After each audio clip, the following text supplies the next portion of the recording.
कहता है कि विक्रयमूल्य जो है वो क्रयमूल्य का 23/20 गुना है। विक्रयमूल्य जो है वो क्रयमूल्य का 23/20 गुना है, यानी अगर हम देखें तो सीपी है, ये एसपी है। विक्रयमूल्य जो है वो क्रयमूल्य का 23/20 है, यानी आपका सीपी 20 है तो विक्रयमूल्य कितना है सर, तो 23 है। सीपी 20 है तो आपका सर विक्रयमूल्य कितना है, तो सर आप कहेंगे सर 23 है। तो हम यहां से देखेंगे कि कितने का लाभ है, तो आप कहेंगे सर 3 रुपए का लाभ है। तो आपसे पूछा है लाभ प्रतिशत ज्ञात कीजिए, तो हम लोग जानते हैं लाभ गुना 100 अब बट्टा का क्रयमूल्य। क्रयमूल्य कितना है, तो 20, 20 पचे 100 और 3 पचे कितना, तो आप कहेंगे सर 15%। 3 पचे कितना, तो आप कहेंगे साहब 15%, और 15% आपके सवाल का क्या हो जाएगा, उत्तर हो जाएगा। 15% आपके सवाल का क्या हो जाएगा बाबू, उत्तर हो जाएगा। 15% आपके सवाल का उत्तर। क्लियर है सभी को, यस या नो? क्लियर है सभी को? चलिए अगले सवाल की ओर बढ़ते हैं। अगला सवाल क्या कहता है, अब कह रहा है कि इसको सरल कीजिए। एक नजर सब कवर, हर चैप्टर पर नजर है सर, हर चैप्टर पर नजर है, ठीक है ना? तो एक बार सभी लोग सेशन को शेयर करेंगे। कहते हैं ना कि होते अब कर्तव्य देखेबू तो नहीं जलवा, और मैस बनेबू ऐसा की लगता है हर सवाल हलवा, है ना? तो ठोक के शेयर करिए, ठोक के शेयर करिए। और हर घर चंदन फिर होते सरकारी नौकरी के अभिनंदन, है ना? तो सरल करना है एकरा, ठीक है ना? सरल करिए इसको। क्या कहता है ये, √5 √5 √5, और ये आपका पूछा है क्वेश्चन मार्क क्या हो जाएगा। तो देखिए क्या करना है, यहाँ पे ये गुना के फॉर्म में सवाल है और हमको देखना होता है कि गुना के फॉर्म में ये सवाल है तो क्या ये कुछ दूर जाके रुका है या फिर इनफिनिट तक के गया है, ये चेक करना होता है। तो अगर ये कुछ दूर जाके रुक गया, तो जैसे रुक गया है तो आपको करना क्या होता है, बेस जो है उसको रख लेना है। बेस क्या है अपना सर, 5 है। उसके बाद देखिए कितना रूट है, तो आप कहेंगे 1 2 3 रूट है। कितना रूट है जी, तो आप कहेंगे 3 रूट है। तो कुछ नहीं करिए, 2 को 3 बार गुना करिए, 2 दूनी 4 दूनी 8, 2 दूनी 4 दूनी 8, 2 दूनी 4 दूनी 8, और एक कम करके अपने मन से लिख दीजिए क्या, तो 7/8।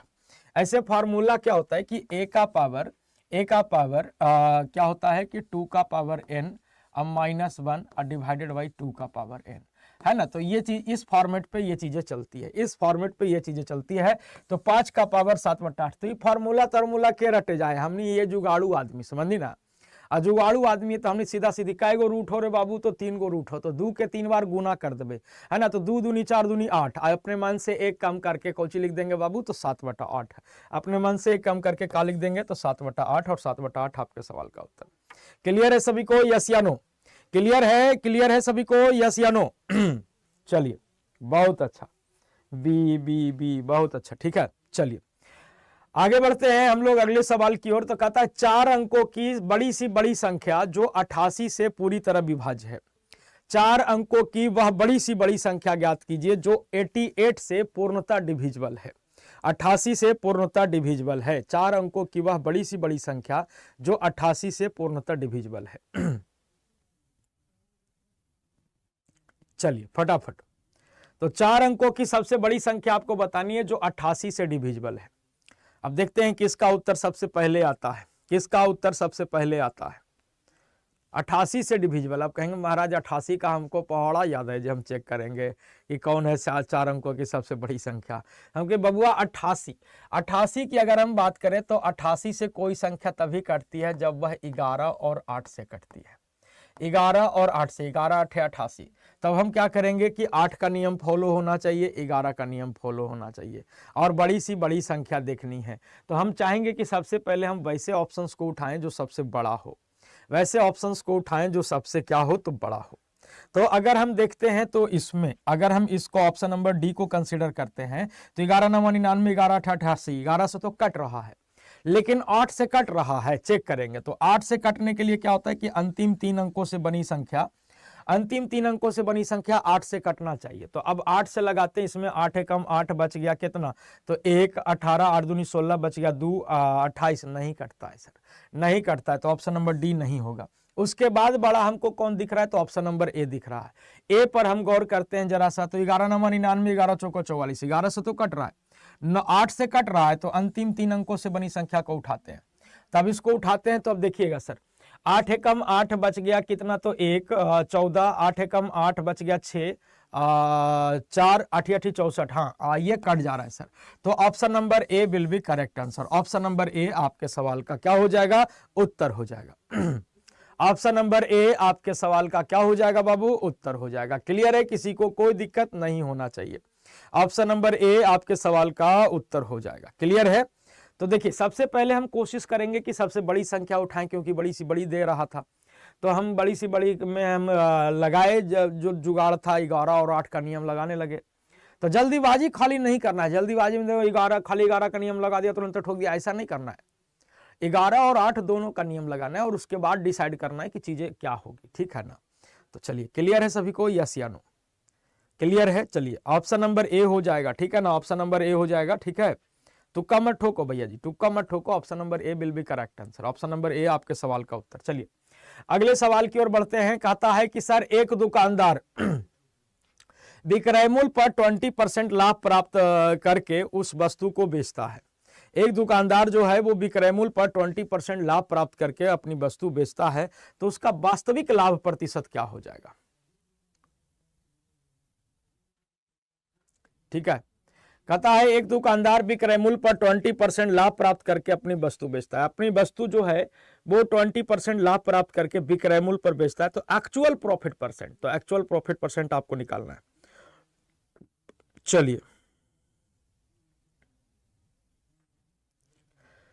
अरे बकलोल कह रहा है, एगो कह रहा है कि सर बी भी तो 8 से कट रहा है, 1188 से कट रहा है। अरे बाबू बड़ी सी बड़ी बोला है ना, यहाँ नहीं देखनी रे, सवालवा के चाप के पढ़ी, सवाल के चाप के पढ़ो कि बड़ी सी बड़ी बोला है बाबू, ठीक है ना, बड़ी सी बड़ी बोला है। ये नहीं ना बोला कि निम्नलिखित में से कौन 88 से डिविजिबल है, ऐसे नहीं ना बोला है कि आप कुछ लगा दीजिएगा, बड़ी सी बड़ी बोला है। तो सबसे बड़ा देखिएगा कि सबसे बड़ा दिए गए ऑप्शन में कौन है।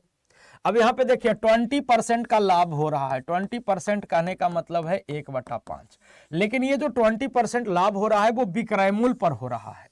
किस पर हो रहा है जी? तो विक्रय मूल्य पर हो रहा है। विक्रय मूल्य पर हो रहा है कहने का मतलब 5 जो है वो आपका एसपी है और 5 रुपया में बेचता है, तो 1 रुपये का क्या होता है सर? प्रॉफिट होता है। 1 रुपये का प्रॉफिट होता है। एक मतलब है कि खरीदा है कितना में? तो 4 में। इसका मतलब है कि ये खरीदा है कितने में? तो 4 में। और ये बीपीएससी का बहुत फेवरेट सवाल है, ये बीपीएससी का बहुत फेवरेट सवाल है। हम आपको बता दें ये बीपीएससी बार बार ये सवाल को पूछता है, ठीक है ना, कि विक्रय मूल्य पर इतने % का लाभ, विक्रय मूल्य पर इतने % का हानि। ये बीपीएससी का मतलब क्या कहें उसको, मतलब बहुत ही फेवरेट सवाल है ना, गर्लफ्रेंड की तरह कह सकते हैं, बराबर पूछता है ये, ठीक है ना।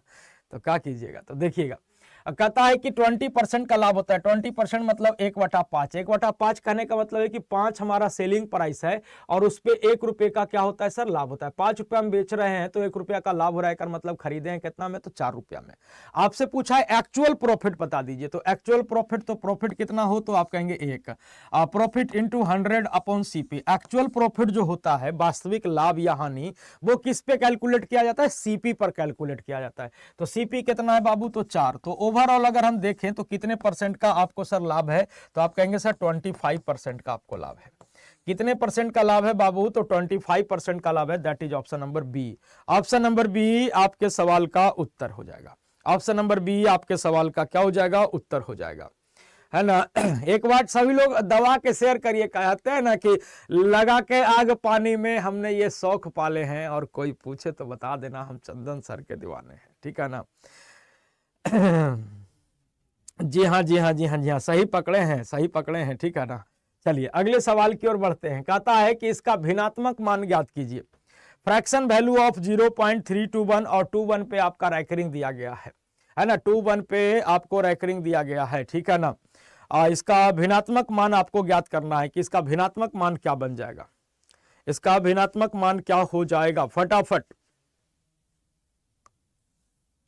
चलिए भिन्नात्मक मान बताना है।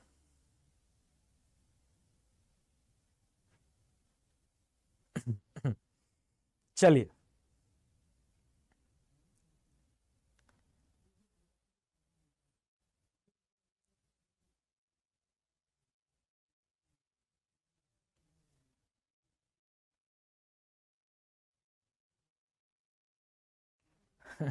ठीक है, तो ये कह रहा है कि 0.321 और 21 पे आपको रैंकरिंग दिया गया है, तब इसको भिन्नात्मक बदलना है। तो हम लोग क्या करते हैं, एक बार पूरा का पूरा पुल लिखते हैं, जिस पर रैंकरिंग नहीं रहता है उसको हम लोग माइनस करते हैं। ये सारी चीजें बताई गई है, जिस पर रैंकरिंग नहीं रहता है उसको माइनस करते हैं। जितने डिजिट पर रैंकरिंग है उसके बदले उतना 9, और जिस पर दशमलव के बाद जितने डिजिट पर रैंकरिंग नहीं है उसके बदले 0।